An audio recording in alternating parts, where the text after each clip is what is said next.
Welcome to Monday, fabulous friends. Hope you're amazing as you are joining live or watching the replay of Monday mornings, the coffee run. So exciting. One of the things that I really wanted to talk to you about today, because I think this plays out, I know that this plays out all of the time for so many people, or much of the time for so many people, when it comes to the fear of the unknown, the fear of sometimes the known, and all the rest of it. So what happened over the weekend? Well, let me tell you. So I hope you guys all had an amazing, rejuvenating, restful, fun, heart-fueling weekend. I certainly did. I managed to get down to Bendigo, which is, I thought it was 3 hours away. It's actually more like 4.5 hours away from here. For a weekend filled with roller derby goodness. And it was quite a monumentous occasion for me. So we had two of my teammates who were playing one was playing their first game ever in a low contact match. And then the other one was back from the maternity leave, playing a game just to kind of get her feet back in the game and stuff like that. And I played my first full-on game with my team, my new team, who have welcomed me with open arms, which is really fantastic and awesome and also ridiculously scary. And this is really what I wanted to talk with you about today. So what I noticed from jumping on the track for the first time, even though we've practiced stuff, we've drilled it, we've learned all the skills, right? So in business, you practice, you've learned the skills, you've been working with stuff, and sometimes those things that you need to stretch into, like marketing or like live streams or like putting on your first event or putting on a workshop or deciding to make a change or a shift. Like we've talked a bit about reinvention recently. You know, if you've decided that you've outgrown this business and it's time for you to pivot and change, a lot of this stuff can kind of rattle around in your head. So for me, what I want you to imagine for a second is 8 people on the track, split evenly and wearing different colored shirts. And then there's 2 other people who have to try and get past all of those people. And what we've got going on is we've got whistles everywhere. We've got about 8 refs, minimum 8 refs on the track or around the track. We've got people standing in the middle of the oval, and then we've got people standing on the outside of the oval, making sure that when you get thrown in the penalty box, you don't spend too long in there. And then there's like all of these skaters. Hey, Joe, we've got over in the scoring area over there's a guy commentating, and so all of that noise is going on. There's flashes going off everywhere. There's people everywhere. It is the most insanely overwhelming thing that you could possibly put yourself into. And I was like, for the first half, I was just like, oh my God, I can't really even see. I can't even hear. I'm just going to like do my thing. I just trusted that my body would know what to do. And I think for a lot of people, when it comes time to either ramping stuff up or doing something new or starting to put their marketing out there and things like that, it can feel like that. And it can often feel like that even when we're looking at a news feed, right? When we're looking at your Facebook news feed and there's like all of this stuff and it's overwhelming. You don't know what to do. You don't know what to say. You don't know how to say it. You don't know how to connect, particularly like if you don't necessarily have a very big audience yet and all this kind of thing. It can be so freaking noisy. So one of the things that I had to do is my number for the game, it's like kind of still on my arm. It's not my normal number, was 111. So all I had to do was, and this happened okay in the second half. The first half was not so fabulous. So in the second half, what I was able to do, hey Tamara, and what my job was to try and block out all the noise, and all I needed to listen for was, in case I got in trouble, was black 111. And then I just had to listen for what it was that I did wrong and, you know, do as I was told and go off into the penalty box or do whatever it was that had to happen. So black 111, you know, whatever. And it made it a lot easier for me. And then there was another thing that I had to listen for, here if you need, or pass the star, you know. So that was really like I was listening for my bench coach, I was listening for my teammates, and that was kind of it. So I was able to, not very well, But what I'm getting better at is shutting out all of the rest of the noise and just listening for one or two things that I need to listen for in order for me to be able to do my job. And my job is to not allow the opposing team to try and get points. So if we think about marketing, it can feel like there's this big fear of doing the wrong thing. It can feel like, well, what if I'm going to go? Let me know what your fears might be around getting out there, putting yourself out there, marketing yourself. It might be around what your peers say, might be around how you're interpreted. It might be as simple as, although it doesn't maybe seem very simple, it might be like losing your words when you're on a live stream. You know, that can feel really scary. The problem is though, and this is what I really found on Saturday, was that the longer you put it off, the worse it becomes. So Saturday morning, we had my teamies, their first game was at 9 a.m. So I'm down at the stadium with a friend of mine. We've got our chairs set up. We've got the coffee ready. We've got the blankets out because it was freaking freezing, puffer jackets, you know, the whole works. And we're there ready to cheer from about, 8:45. They all started. We had some signs made up and that was great. But in the back of my head, I wasn't playing until 3:00. And it was my first proper big game with my team, right? This wasn't just a potluck kind of team like I played last month. This is actually my new team, my teamies. And so from 9 a.m., sitting there watching the derby, watching the games, and that's great. But this anxiety and fear just kind of kept building because I'm watching all the people and I'm like, oh my God, they're so badass. They're so amazing. They're so fast. They're so agile. They're so strong. They're so, hitty. They're so agile, all of the bouncy, all of the things. I'm just like, oh my God, oh my God, oh my God. And the next game started. So the 11 o'clock game started. I'm like, oh, holy shit. I'm going to be playing against these people. And then the next game started and I was officiating in a role.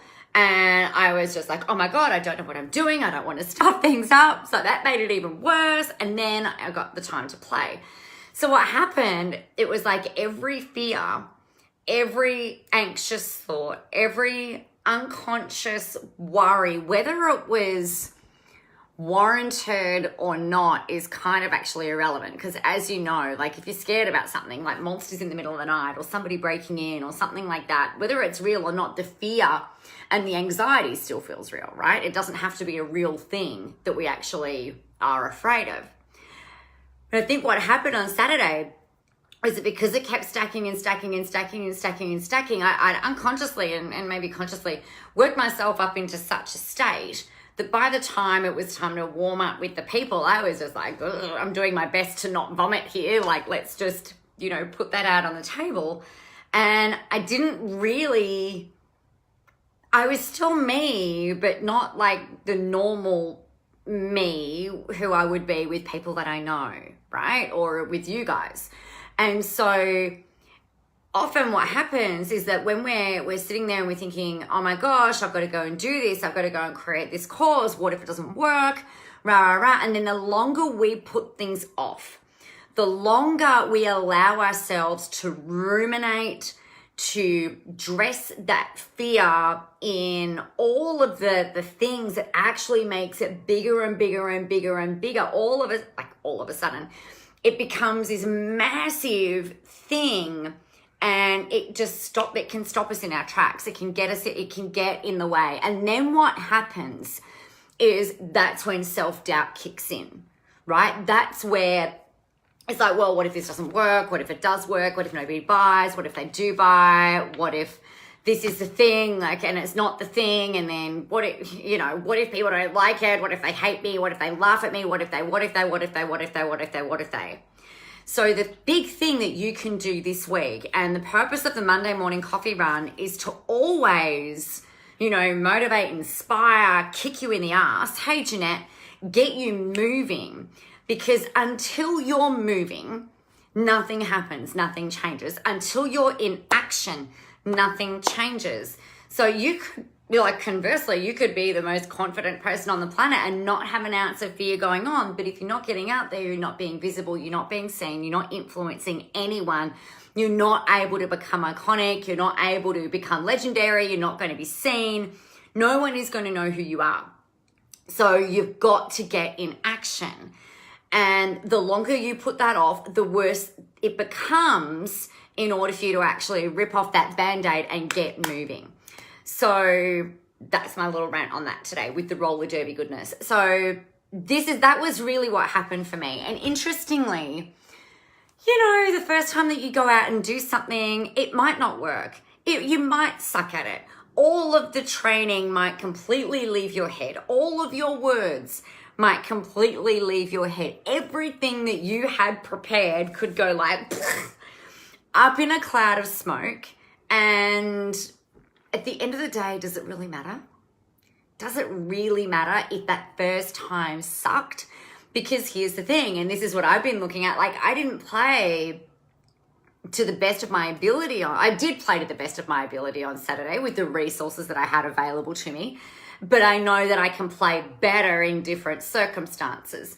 So if you think about your live streams, your marketing, your free things that you create, your courses, your mini courses, your challenges, your giveaways, your workshops, your events, anything that you're doing, your photos, anything that you're doing, if you don't start, you don't fucking start. So you need to start, right? You just got to rip off that Band-Aid and go produce something, go do something, and be really fucking proud of yourself that you have stepped up and you have done something. Because if you turn around for a moment and you look around at all of those other people out there who say they want fame, who say they want money, who say they want notoriety, who say they want to change the world or save the world or influence or help lots and lots of people, most of them, in fact, I'd call it at like 95% of them. It's not a statistical, I haven't done a study on it, but I would say that 95% of them are all freaking talk and they don't actually do anything about it. They're not out there actively doing something about chasing the life of their dreams. They're not trying to better themselves every day. They are not getting out there and practicing becoming a master at a new skill. And it sucks being new. It sucks not knowing things. It sucks not having, I love learning, but it sucks not having that, you know, that thing that ends up becoming innate. It sucks not having that to start with, right? But we have to start somewhere. And I think somewhere along the way, as business owners, as the marketer of yourself, as the person who really needs to drive this business, there's been some sort of shift along the way from being a child to being an adult, whereby we think we have to have all of our shit together and have it all worked out and have everything freaking perfect and sorted and done and know everything before we even get out there and start talking about anything, before we start sharing opinions, before we start. I'm not saying that it's not important to keep re-educating, because it is important to keep re-educating, but it's also really important that you are getting out there with what it is that you have available to you right now. So I was having a conversation on Voxer with a client of mine over the weekend, Friday night actually, and through the week last week. And she was saying to me, she's like, okay, so, you know, what I've really identified is this, this, and this, but, you know, there are still some elements of that I'm working through right now. And I said, yeah, but if you go back and you look back at what you've been doing for the last few years, you have walked your talk, you have sorted it all out. And she's like, but what if I go and do this thing and it doesn't work? She actually said, I really love the way that that idea that I had last week, where I've just gone on Tuesday at netball training. This is what we're doing. It's that hot as fuck blitz. This is what we're doing. Pulled it out, whipped up this is how you pay thing. And we rolled that out over Thursday and Friday. I had the best fun, I've got to tell you.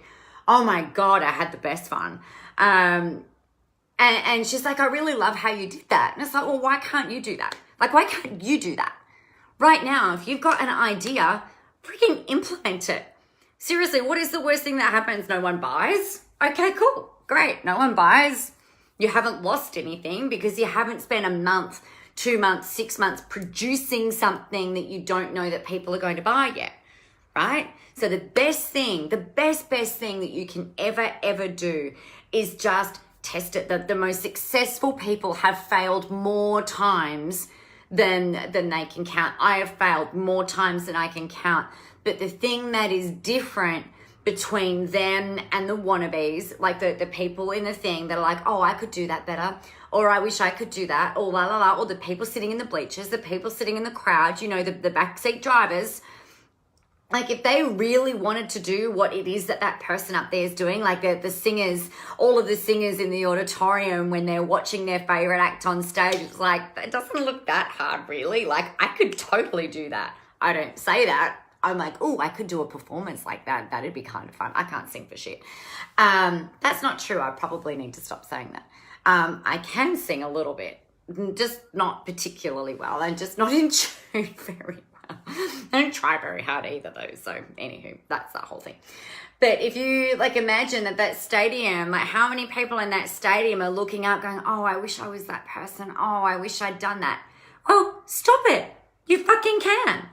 If you choose to do it, and then if you choose to take the action to do it, you could totally do it. Well, too often we get caught up in our own head and we get stuck in the how am I going to do it? And when you get stuck in the how, and I understand sometimes you do need a little bit of process, but the more you get stuck in the how, the more the fear starts to kind of like really work its way and weave its way in. And then a new fear will come in, which will be like, well, what will they think? Or is it professional enough? Or is this what people are really going to want? You know, do I really have enough qualifications and knowledge? What will my friends say? Will they hang shit on me? They already do. You know, what if somebody gets a message saying, well, what is she doing now? You know, and then all these little things kind of stack, and then you don't do anything, and then you become part of that freaking, I think it's probably higher, maybe it's like 99% of the people in that stadium that have all got dreams and wishes about being more, doing more, having more, influencing more, helping more, spreading their wings more, achieving their dreams more, but they don't fucking do anything about it.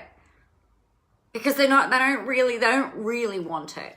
So if you really want it, you've got to rip off that Band-Aid. I had some like flesh tape around this arm because I've got the 111 on here, and then obviously I've got a tattoo on that side. So we tried to draw a 1, but you couldn't see it. So we had flesh tape on there to draw the 1 on. Oh my God, the ones, all the ones.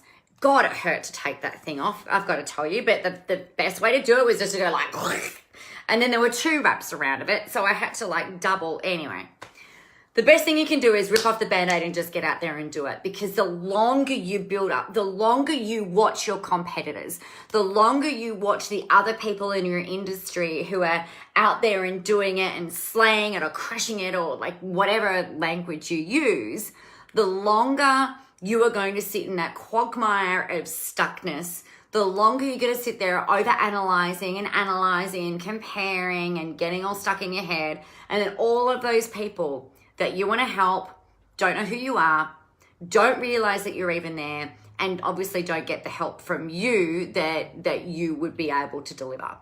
So your marching orders today are to get the frog out there, all right? Get out there, make it happen.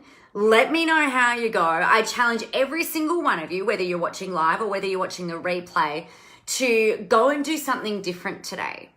And you might be tired. You might be sore. I woke up really tired and really sore today, and I'm like, oh, I don't really think I need to go to the gym. I skated all weekend.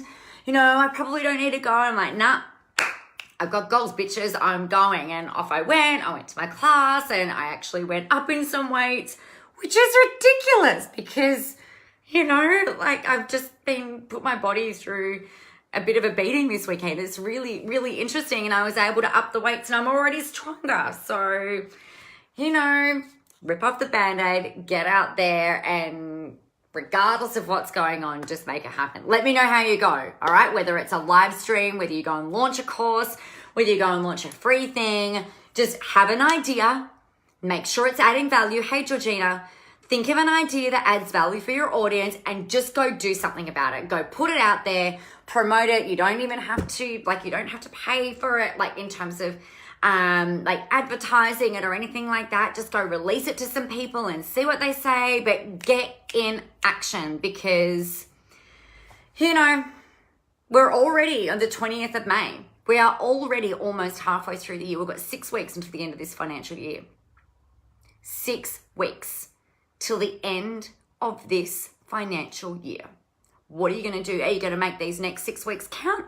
Or are you going to sit on your ass with your thumb up your ass, worrying about all of the things that may or may not happen, contemplating the fear, the failure, the injury, the sore head, the headache, the whatever? Or are you going to get out there and actually do something about it?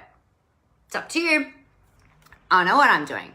So on that note, I'm going to get out there and I'm just going to go do that. All right. So have an amazing day. Let me know how you go. Get out there, go help some people, do all of the fabulous things, be visible. And most of all, guys, have fun doing it. All right. I'll talk to you tomorrow at 9 a.m. for the awesome show because you can't spell awesome without me, meaning you. All right. We're going to be talking all about alignment, intuition, and acting on that. So have a great time and I'll talk to you tomorrow.